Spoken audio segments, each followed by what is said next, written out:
Hello, I hope you can hear me all right because I've had some trouble with the microphone on the Mac before.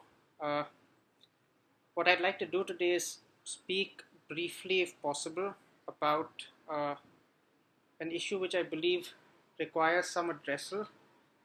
I also want to frame it where I am, which is the household, because I think very often the topic of neo-colonialism is something that is addressed only in certain economic departments in college, maybe in some sociology departments. If at all it gets addressed in other faculties, perhaps you may be reading narratives about it in history. But uh, since institutions have been closed for a while, I believe most of even students and researchers, including faculty members, would be having to address such issues from their homes. And I think that makes the entire topic about neocolonialism in the household live in a way which we may not have another opportunity of a similar magnitude to take up such an issue. Now, apart from the question of the moment when such a topic is raised, there is the history behind it. Of course, whenever you think about neocolonialism, you perhaps draw from a history of colonization, how the history of land ownership in a country via imperialist powers may have shifted because of anti colonial struggles, because of national liberation movements. There's a way in which that was circumvented via the ownership of capital in banks, which can circumvent or rather negate the need to own land, which is how perhaps someone like Lenin came up with the theory of imperialism. Now, having laid that aside in speaking about land and capital, what would it mean to address the issue of neocolonialism in the household? At one level, it is to directly address the question of home ownership, something that's an ancient question in sociology. You can go back all the way to the housing problem in England, how there's a way in which uh, construction companies compulsively are compelled to make more expensive housing, which aren't affordable by most of the people who migrate to cities. A lot of these houses are sold for loans. Many of these houses are mortgaged to finance those very loans which the uh, uh, units in the same building are sold for. Uh, Yet, most of them, if not all, at some point or the other, are sold or rented to tenants. And those are mostly contractual arrangements. They can be traced and their values assessed and things of that sort.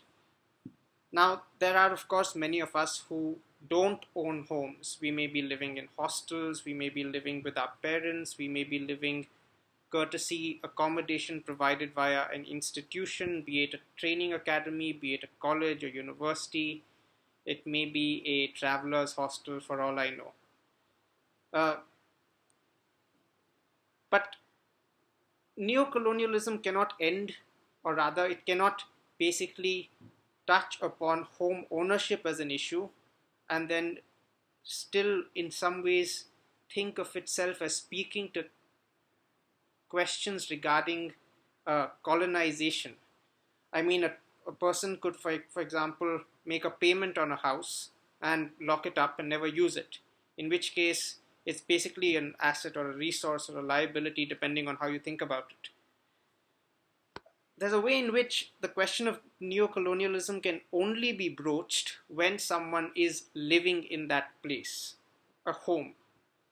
And that would be true for most of us, I believe, because I guess, like, if you didn't have a home, you would be having far more real uh, questions, such as, okay, where do I get shelter from, and where do I sleep, and things like that. So this is explicitly not a call to the homeless, however unfortunate that may be. Once you do own a home, you have the question of resources and how do you provide for them. Uh, in my own situation, I'm living with my parents presently. and there are people who work at home. These are government employees. I'm living in the Chennai Port Trust. Uh, my mother works for the police. My father is a university professor. And courtesy her rank, there are people similar to a caretaker and a cook who look after a two-story, well, no, not a two-story, like basically two floors, a ground floor and a first floor. I have a bedroom here.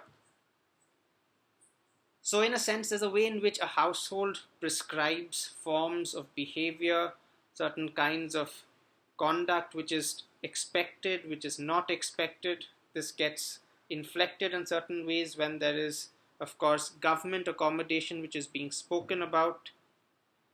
Uh, and of course, there are relations between people who live in such households. There may be very dissimilar situations, such as when, let's say, flatmates are living together. You may not be in a position where you speak very much to your neighbor, whether they live across the street, whether they live across the floor, or whether they live across the hallway. There may be situations where you do speak with your neighbor. However, the arrangements come together, there would be a few common utilities that you would be sharing, courtesy how municipal organizations have come up. Uh, Electricity, water supplies, these would tend to be common. I don't know, like unless you have an independent house with a motor or something, it wouldn't really be a factor where you would have to regulate these things by yourself. Though I believe there are flats with such features which do take care of an individualized meter or something which you can tap onto a central water supply. Uh, the utilities aside, there comes the question of sharing space there. Uh, People tend to have, like apart from you, those of you who live in dormitories, rooms to themselves. Now, even in paying guest accommodation, if you move to a new city in a country like India, you may have to share your space with maybe one other person, maybe two other people.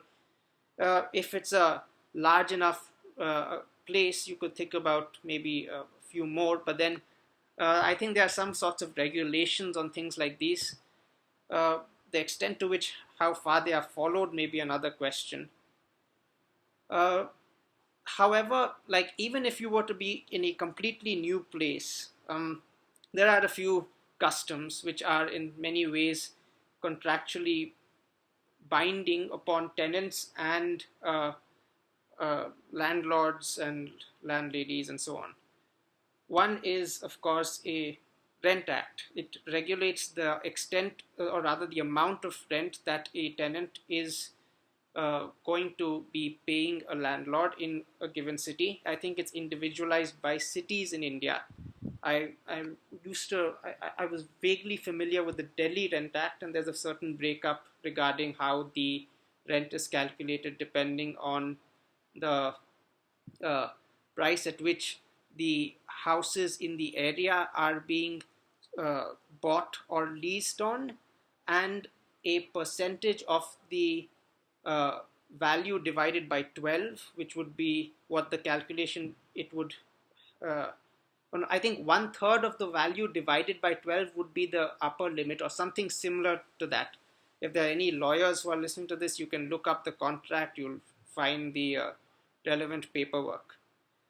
Um, so once you are actually living in a place, having taken care of providing for utilities, electricity, water, which can be very negligible if you're living by yourself. For example, if you're using LED lights, and if you're having, let's say, a 2-room barsati, which is like a fairly comfortable arrangement for many students moving into a new city, you can actually end up paying less than 200 rupees in many circumstances if you're careful with your electricity consumption. Water utilities would not come very much more than that, but things can change. It all depends on, to a large extent, it depends on whether you use an AC, whether you use a geyser, whether you have a heating appliance plugged in, and things of that nature. Now, meals in many ways are a slightly different proposition because they aren't paid monthly. They are in many ways something that you arrange for yourself on a daily basis. You may be cooking for yourself, you may be buying groceries, you may be going to a common kitchen somewhere, you may be buying food from a dhaba, you may have a tiffin service that you've arranged for yourself, or you may have someone who comes and cooks for you.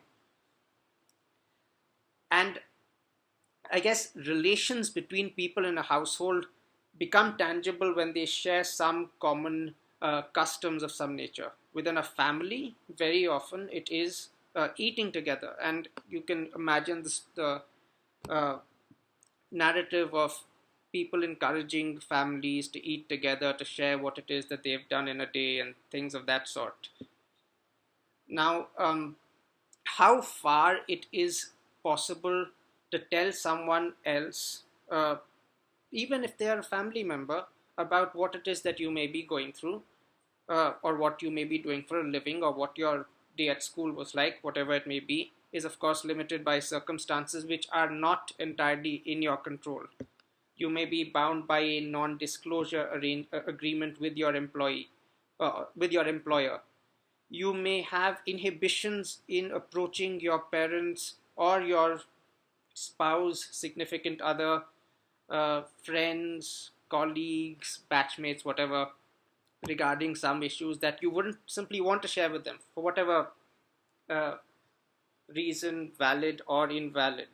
My point here is that uh, there is a sense in which, as people move away from families, and everyone does that at some point, they would tend to socialize less in a conjugal manner, like in a really open sense, across a dining table, over a meal, with whoever it is that they are living with, unless, of course, they have a great degree of trust or faith or commitments bound to that person. Now, the question of neocolonialism becomes live when we start trying to understand how it is that uh, questions such as resources and the means to provide for them, be it tokens or money or whatever, are uh, garnered, whether you're a landlord charging rent, whether you're living off interest, whether you're going to work and getting paid, and so on. And living arrangements in cities will tend to get less individualized as the pressure on the land increases with an influx of people. And irrespective of, I'm not sure about all the cities, but most of the cities that I've been to, mostly in India, the irrespective of how many new construction companies are coming in, the migration within such countries is always higher. Like there's an outflow from the rural areas, from towns to cities, people seeking jobs, meeting other people, and things of that kind. So there's a way in which the construction doesn't keep up with the sheer number of people coming in, which would basically necessitate that sharing space in living apartments becomes, or rather will come to be, a norm of some kind or the other, if it is not already. Now, within such arrangements, what would be the features that, let's say, two people would be able to identify with as something that they share in common? You may have to share a bathroom, and that's in some ways a personal space. You may have to share a fridge and things of that sort. And these are not really questions regarding the economy as people think of it, because it's already within a household. However, if you are interested, you would actually find a lot of economics faculties and even sociology departments that look at household economies very closely, but they would be looking at gross expenditure in terms of how much, let's say, household A invests in education, how much they invest in uh, transportation, how much they may invest in other things that they would like to purchase, be it assets, be it life insurance, and things of that sort. Now, these are, of course, thought of or arranged very differently when people are living already within the same household. So, for example, it's not like I'm having a conversation with someone who's trying to sell me life insurance. I'm having a conversation with someone who's living next to me, who may be uh, using the same stove, maybe borrowing a bucket, we may be sharing a fridge or something of that sort. Uh, Here, the question becomes more explicitly about resources. And of course, there's the issue about sharing and things of that kind. Uh, and there's a way in which, traditional ethics and even like reasonings that go back from the to the ancient times, like even the Old Testament regarding the question of the neighbor and stuff of that sort, which a lot of present philosophy deals with, doesn't become doesn't become applicable because we are talking about a far more intimate kind of space. And when, for example, let's say accommodation is provided for by an institution, whatever it may be, uh, and if, for example, you have food on your table, you are not thinking about those two aspects as elements necessary for your survival. You simply don't apprehend that in such a manner. However real those concerns may be, they are not something that you would experience at a personal level. Now, how would someone willingly move out of such an arrangement? You would, of course, have to, in some ways, secure the means of another accommodation, or you would have to be able to own the accommodation which you do live in. Now, in an institution, this is simply not possible because it's already owned, uh, which gives you the option of maybe, well, pooling in with a friend, uh, moving into a traveler's accommodation, moving into a paying guest accommodation, and things of that sort. And the question of how to move out from your home, which you grew up in with family, i.e., living with your parents, is something that a lot of young people have thought about at some point or the other. I'm sure there are books recording how such decisions were made and things of that sort. But there's also a reason why I'm not writing about this, because I think that there's a way in which uh, the literature of the past may not have been able to reflect upon such circumstances in the way we are able to, given resources like flats for rent on Facebook and stuff of that sort. Uh, though they would in many ways face similar limitations, such as rents, such as the means of procuring them, jobs. But I don't want to make this about jobs because there's a way in which this is not really about uh, what it is that you do for money, but how it is that a home is organized once someone or once people already are living there. So, in this sense, this is not regarding what someone does in their day job. Now, of course, you may say that in many ways that's beating about the bush because that's the only way. I would say, yes, that is true. But those people would have to consider the counterclaim, which is that when you are at home, when you are resting, when you are eating, cooking, so on and so forth, you are basically reproducing your own labor so that you can go and show up to your office the next day. And that's the whole debate regarding reproductive labor, which feminists push forth in institutions such as universities and so on. So, in this sense, this is like the flip side of that, without taking into consideration the fact that I guess something that doesn't come across very explicitly is whether the people who raise such arguments in universities, whether they do live with their parents, whether they live in the hostel. Now, the people who actually would have a breakdown of such information would be the office. Yet those people are explicitly not involved with what happens in a classroom, with what happens between a teacher and a student, with the papers that they write, and so on and so forth. So, in some sense, irrespective of what information they have, it simply is not relevant to the debate because they don't enter it. Yet there is a way in which this debate is not localizable within the ambit of the classroom or academia. This is true simply because, irrespective of who you are, and if you are perhaps, even if you have like a PAN card or something of that sort, you would require some proof of address, some place which you can say that, okay, I live in so and so place, via which you can identify who I am. If you find some belonging of mine lost somewhere, you can address it to so and so address. To open a bank account, you need proof of residence. So in many ways, it is simply an unavoidable reality, irrespective of where or how you're living, which is what brings us to the question of disciplining. There's a way in which involvement in society entails the following of like certain basic rules. Like, I'm not talking about merely things like waiting for the light to turn green before you pass a road, but like things explicitly entailed in transactions, like with a shopkeeper, with your bank, with the people who sell insurance, with your school, with your teachers, peers, colleagues. And at some level, I guess it comes down to being able to honor your debts and stuff like that once an institution becomes involved.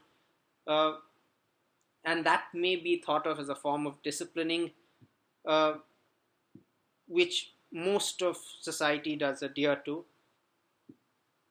Yet disciplining which is in many ways a voluntary uh, step which a customer or a service provider enters into with the other party, which allows them to take care of their own establishment and their homes if they so have one, and so on. And how does someone within these very, very basic parameters begin to encounter questions such as neocolonialism? And why do I choose to frame such circumstances within the lens of neocolonialism? Why is such a word, such a concept even relevant here? Well, one, because colonization explicitly, when it started, was not really about the ownership of the people per se. It was not an explicit form of slavery, though it may have later developed into that. Initially, it really was about control of resources. And it allowed those who were capable of using those resources for industrial and commercial gain in places which were not the place where those resources were found. And in those coordinates, it's simply like any other industry.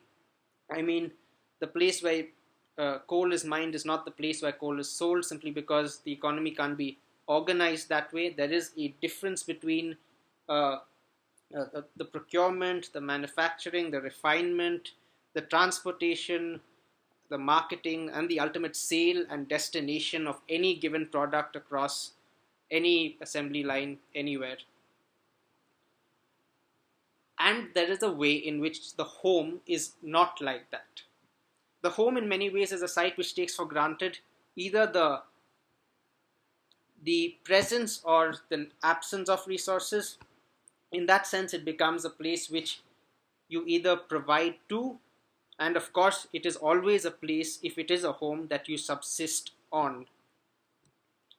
In these vague frameworks, you would have to be able to answer not merely what your relationship is with the place, the home that you live in, or the place or whatever, if you choose to not identify with where you live, but how is it that you engage with the other people who live there, and of course, how it is that you choose to reproduce your own labor there, which is a question which is ultimately left to you.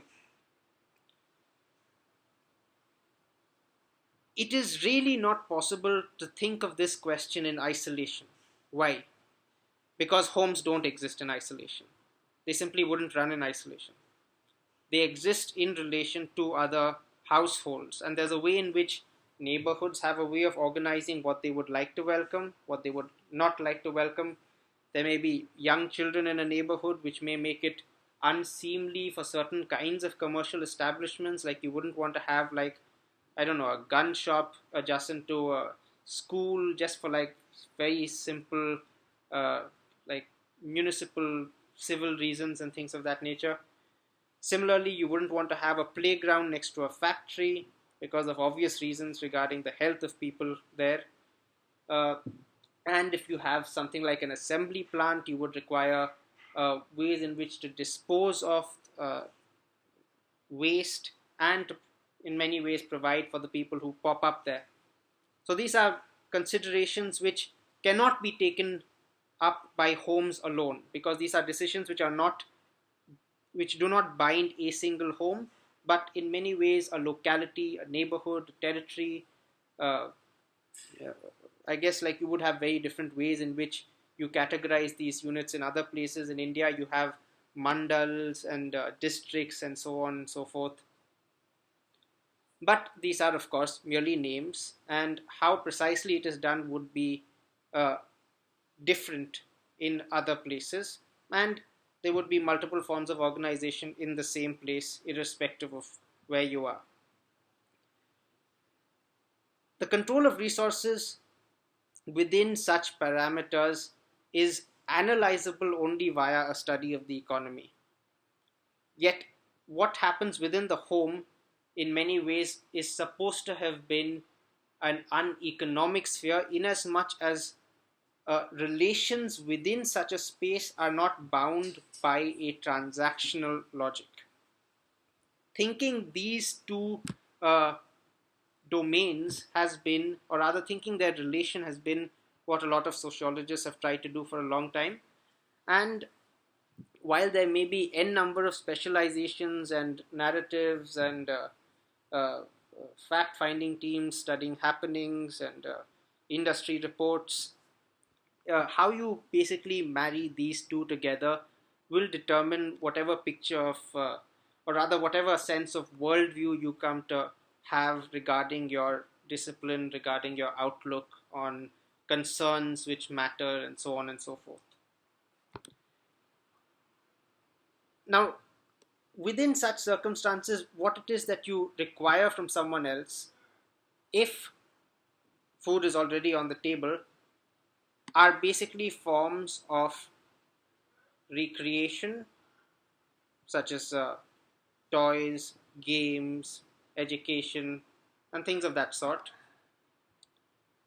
and maybe something which would allow you to find out about what other people are doing, be it neighbors, be it people further away, be it the government, the municipal, state, and national, and so on, and at some level, the kinds of interrelationships that exist between them for organizational purposes and things of such a kind.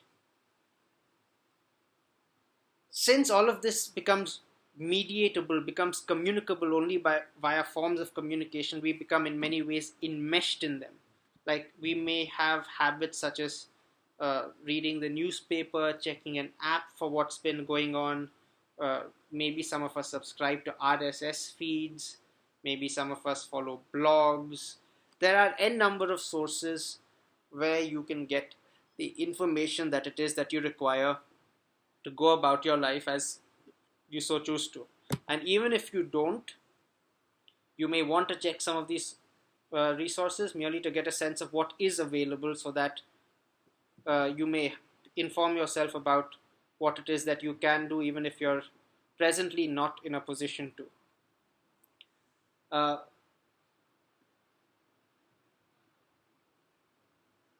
so I guess where I'm having some kind of hang up is what kind of contradiction emerges in a place where the control of resources is not the delimiting factor for the conditions of life there.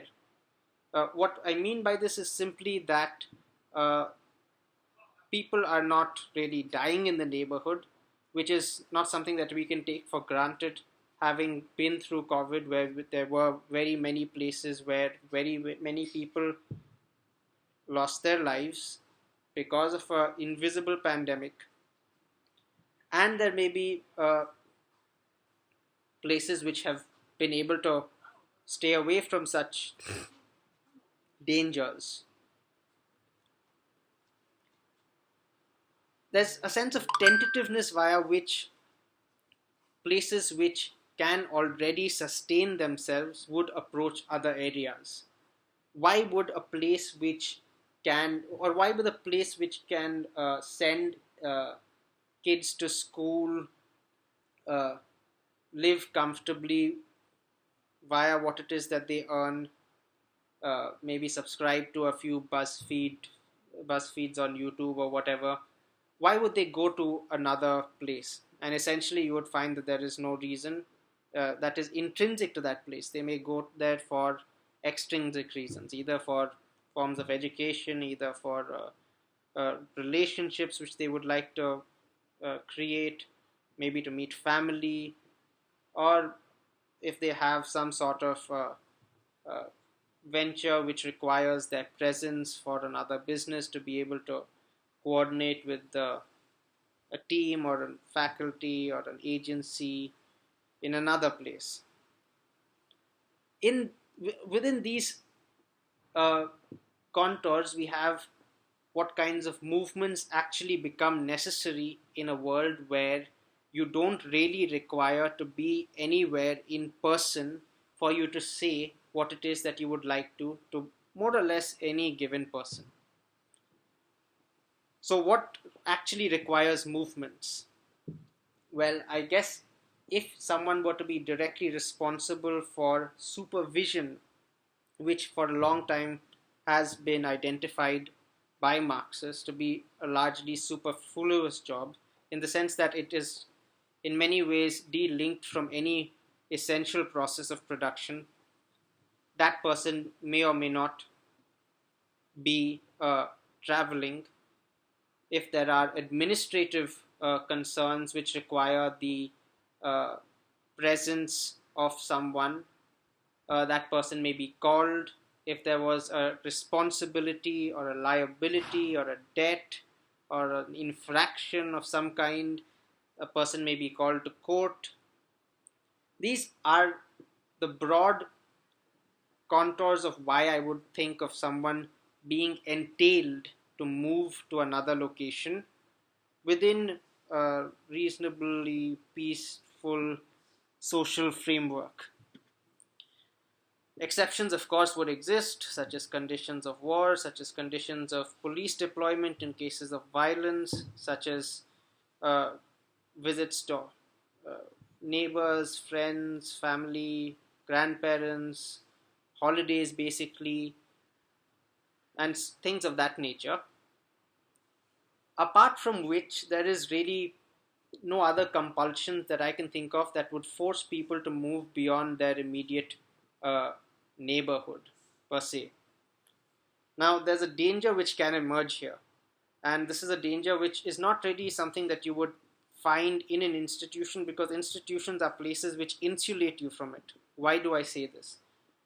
Uh, when you are going to school, you actually are in a place which forces you to confront people from various neighborhoods.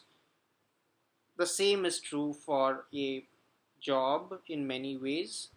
And like even if you're going and playing in a amateur football tournament, you would be meeting others and things of this nature, which is a fairly basic understanding. The reason I mention this is that when people get bogged down at homes, it is precisely such interrelationships which disappear. And as institutions are slowly opening, the question is, well, what really is the requirement for such a commingling? And essentially, what they are trying to come to terms with is how is a sense of common ground to be taught. Now, this is where the question of neocolonialism becomes unavoidable. Yet, as you may have noticed, it becomes unavoidable in some sense in a public space or in a common ground or at work or something of that sort. Why do I choose to raise it in the household? Well, the other lesson which the pandemic has taught us is that it is actually very much so possible for us to work full time from home without very many hiccups. The only exceptions to this are people involved in manual labor, whether in agriculture or in industry, or people who actually serve tertiary industries, be it hospitals, be it universities, schools, colleges of any kind, restaurants, maybe if you, I don't know, work as a someone who's selling tickets or at Disneyland or whatever, and of course shops which require shop floors and things of that kind. But I think those would be the first people who notice that it is actually possible for delivery companies to locate a possible client and a possible service provider and make those two ends meet while charging a small fee. And I think very many would agree that it works profitably for them. So there's a sense in which the question of how to share common ground becomes unavoidable whether you are at work or at home, because there is a sense in which those two locations are plugged into each other in a way that cannot be disengaged. They require the output that the other provides so that each can sustain what it is that they do in the given locality.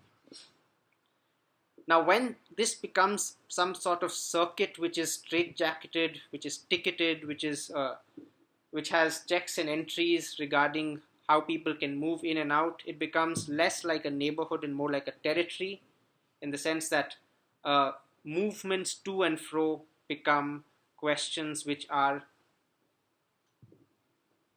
privy to some sense of local self-governance that a people may seek to establish for themselves. And this automatically makes it different from either the home or the workplace. How does this become, in many ways, a place for frictions is when we start questioning what it is that we can or cannot do in a place, or rather, if a place is already if a place is already bound by rules regarding what can happen there, uh, what may be possible for someone to do within those rules to further their own ends, and if it is a concern for whatever form of authority that exists in that location, uh, why would anyone so choose to do so? These become almost legislative questions. Legislative in the sense that it determines what can or cannot be done in a place. These are issues relating to where a industry seeks to situate itself vis-a-vis its customers. Let's say if you're doing nothing but providing packaged drinking water, uh, questions such as your uh, distribution mechanisms would become material to you when you have to choose between whether I supply shops in place A or shops in place B. Uh, let's say you are running a morgue. uh, you may have, of course, in times of a pandemic, a waiting list, and how you schedule those uh, appearances becomes a question that would be required to take up. Any given industry would have to, of course, take into consider the kinds of inputs from labor power or the resources that go into fulfilling more or less any given service. So I guess what I would like to know from people who are returning to their how their uh, workplaces, their schools, their colleges, and so on, is really what requires you to be there. Is there some essential aspect of what you do that calls for your presence in such a locality? Because if it doesn't, it would actually save, I mean, if nothing else, an immense degree of traffic on the streets, which in many ways curtails how much of pollution any of us have to deal with, which are real factors that uh, life, I guess, has to consider. Yet the question of disciplining remains at one level bound by ownership. And ownership in any given economy becomes meaningful when it can be added to, when it can be subtracted from, when it can be enjoyed, when it can be traded.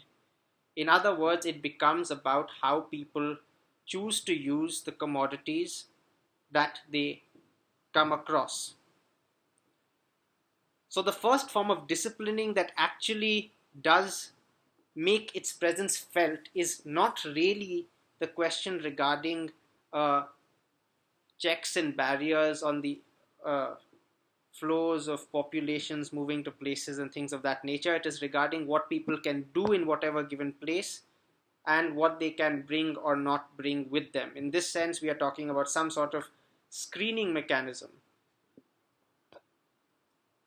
And this is something that, of course, any given household would have to, or rather does take into consideration. Parents always make, for example, rules regarding what you can or cannot do, whether you can bring friends over, whether you can install a TV in your room, or whatever it is that you may be trying to champion for. Yet, is this a question that calls for a term such as neo-colonialism? Uh, yes and no.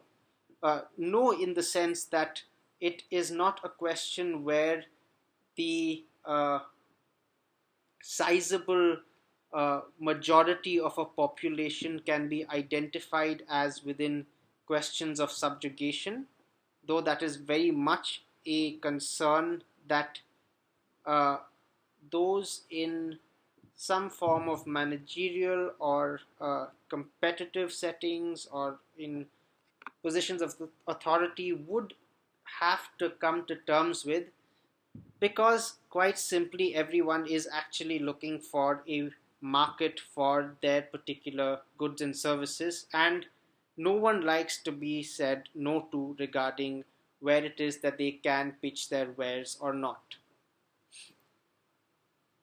Yet at your home, regarding what it is that you can or cannot do, regarding questions of your own discipline, what you choose to do or choose not to do, there is a sense in which you are confined by norms, customs, mores, habits, rules, and just the availability of resources, shops, maybe whether you have a public park or not, things of that nature determine what it is that it is possible for you to try and do and what it is that it's not possible for you to do. And in that sense, it remains a question of the location, of the neighborhood, of the place. And I suppose in any form of mediation, as I touched on earlier, the forms of communication that tie localities together become crucial. Now, for a industry, as we know, there may be departments which deal exclusively with a function, such as there may be people involved merely, let's say if we are talking about a newspaper, there may be feeders who collect information and which supply news agencies such as the Press Trust of India, which institutions such as newspapers, TV channels, etc. subscribe to, for which they are given the latest feed regarding what may be happening on a day-to-day basis. Now, I bring this up merely as an example because it may not be representative of other industries. Yet there is a division of labor which is charted out here, which may be thought of as an analogy because these distinct sectors would not really be interacting each other in any means apart from an institutional level. And this is where the mediations that an institution accomplishes become significant. Why is this so? Well, let's say you were doing nothing but keeping track of cricket scores. you would have to know as to whether there, or you would at least have to know whether there are matches happening so and so place, whether there are others that are happening in another place, and of course need to have a means for procuring the scores and stuff like that.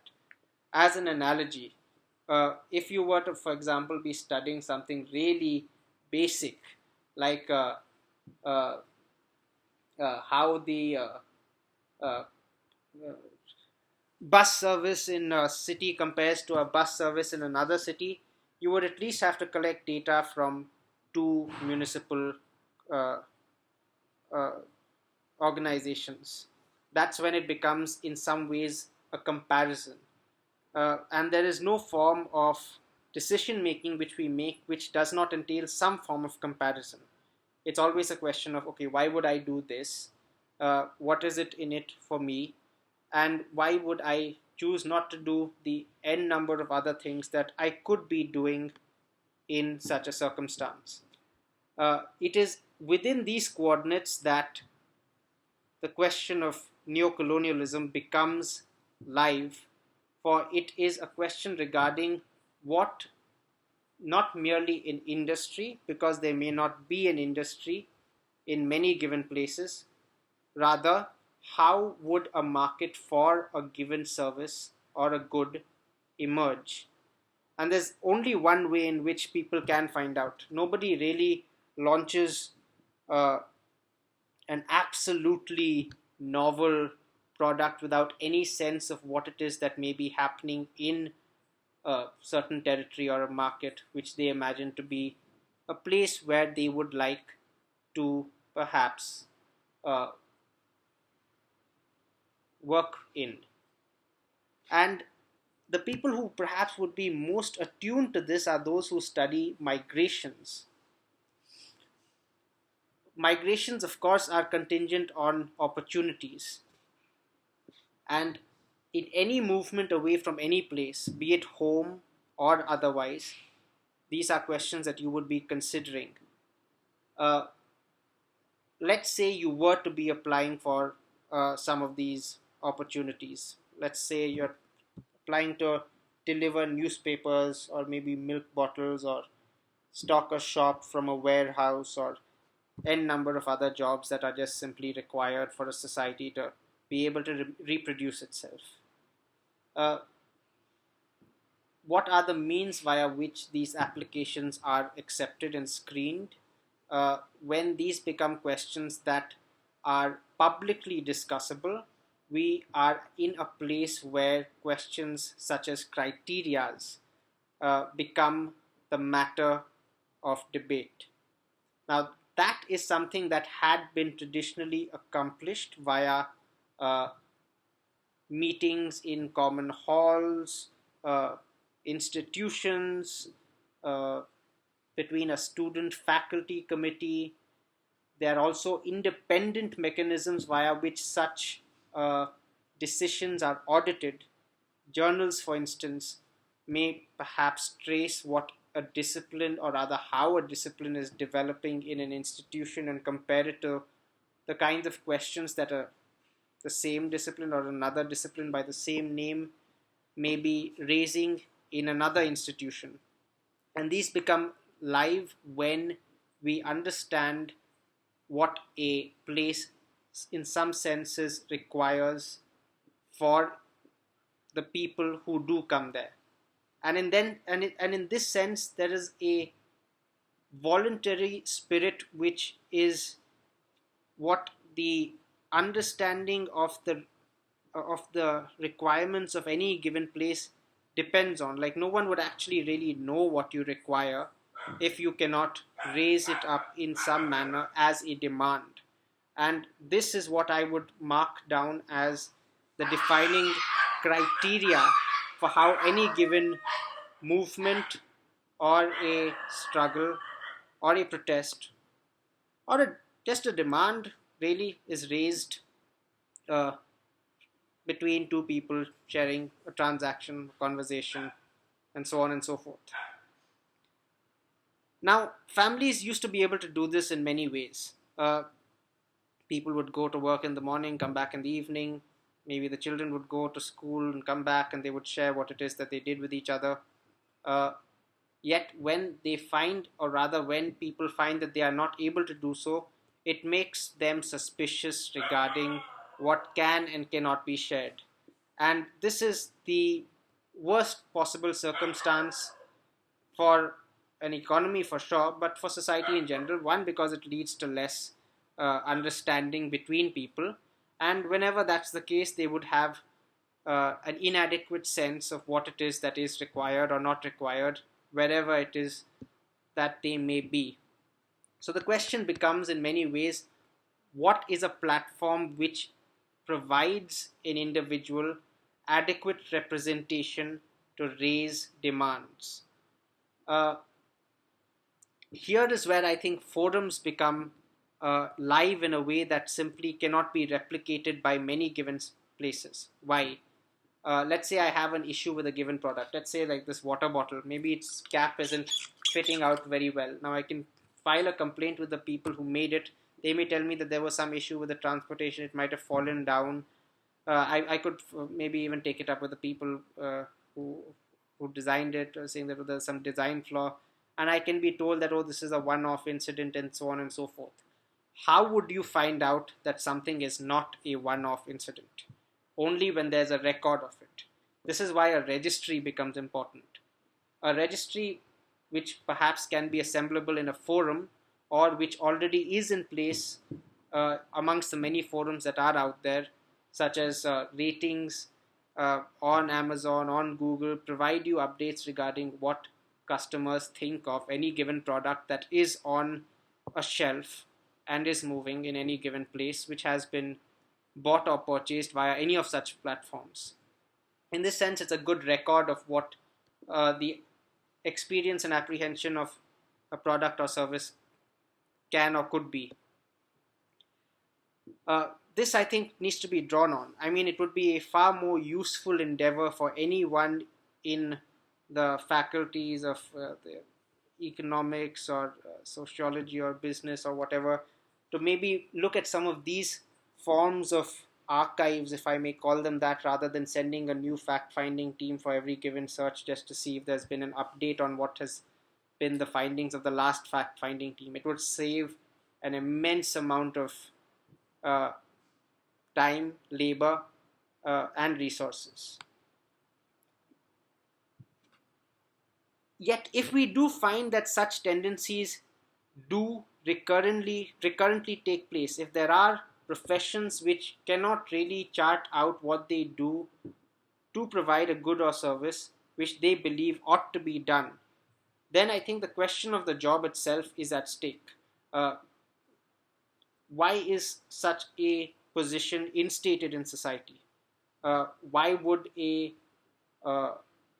producer or a factory owner or a landlord choose to hire or choose not to hire someone for any given service that they have in mind? And this is where the study of not merely working relations but the job per se becomes important. And when this question can be answered comfortably, we tend to find, or rather, common sense seems to indicate that being able to share such information across a dining table, at home, or in the living room, or amongst your friends in the park becomes something that people are comfortable doing. And that is where, in many ways, the sense of trust that gels a society together comes together, where people can, where people can have a sense of what you are doing when you are not around, which is perhaps for most of the people most of the time. It is also what I would say binds congregations together, because I think you learn more about people from what they do rather than precisely how they may choose to organize their form of worship. But that's just a personal opinion. Now, the home again I raise as a site because this is where such experiences became shareable. People used to go to social media sites to share it. They used to write emails, they make calls to each other, they send messages, they sit across the table to each other, they speak, n number of ways in which it can get across. Yet, maybe because of the pandemic, maybe before the pandemic, for reasons that may not have been entirely clear, there is a way in which I have found that this has not really been taking place. Now, if this is an observation that I am making, and I do make it on a public platform such as YouTube, I would like to know if there are others who have had similar such experiences. If there are such people, do they have any sort of record or archive of what it is that these experiences have been like?